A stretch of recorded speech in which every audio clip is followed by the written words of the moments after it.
मेरे साथ कसूर के एक शेख साहब थे कसूर के। उनकी बहुत सी चीज़ें मैंने सफ़र में उनसे सीखी हैं। एक तो उन्होंने नसीहत की थी 1.5 किलो से बड़ी मुर्गी ना लेना।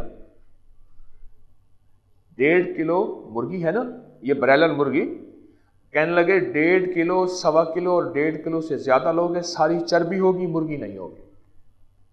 उनकी एक चीज़ बताना चाह रहा हूँ आपको जूते के बारे में। कहने लगे मुझे पेशाब शुरू हो गया, इतना पेशाब, सारे टेस्ट क्लियर, कोई भी मेरा टेस्ट सब चीज़ ठीक ठाक, लेकिन पेशाब जो है,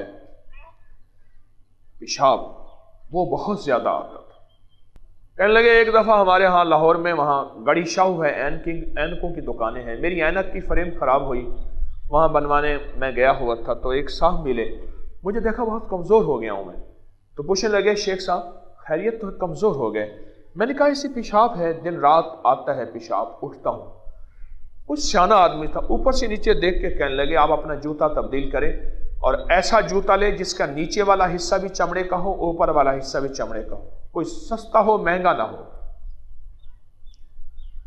कहा कि उसकी छोटी सी बात है। चलो मैंने कहा बड़ी चीज़ों से, बड़ी दवाओं से फ़ायदा नहीं हुआ, इस छोटे से टोटके से फ़ायदा उठा लो। तो कहने लगे कि मैंने जूता तब्दील किया और चंद दिनों में मेरा पेशाब का मसला हल हो गया। हमारे जो पाँव है ना, पाँव, इसका बहुत ज़्यादा ताल्लुक है हमारी सेहत से भी और रूहानियत से भी